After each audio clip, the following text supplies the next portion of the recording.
Welcome back to the channel. Today, we dive into the vibrant and inspiring life of Andrea Brillantes.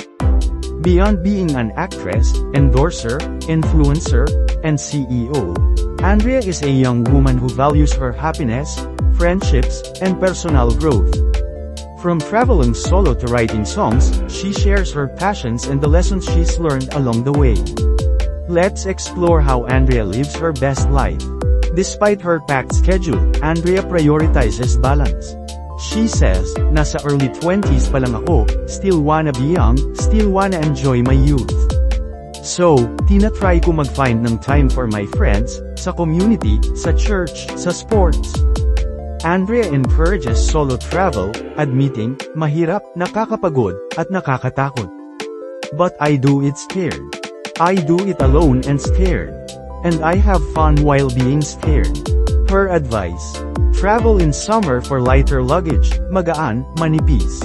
Sunday dresses. Music plays a big role in Andrea's life.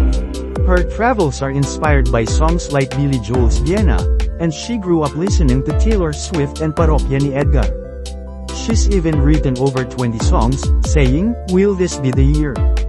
I don't know. Naghahanap lang ako ng tamang timing." Even with her busy life, Andrea dedicates time to skincare, sharing, kahit gaano ako kapagod, may time talaga ako sa gabi. Magbabay ako, mag-good night ako sa lahat, skincare na ako. Recently named the most beautiful face of the world, Andrea remains grounded. As Ai de la Cruz put it, she is more than just a most beautiful face in the world. Andrea Brillantes continues to inspire with her passion for life, music, and self-love, reminding us to embrace every moment fearlessly. What do you think of Andrea Brillantes' journey? Are you inspired by her passion for travel, music, and self-care? Let us know in the comments. Don't forget to like, share, and subscribe for more updates on your favorite celebrities.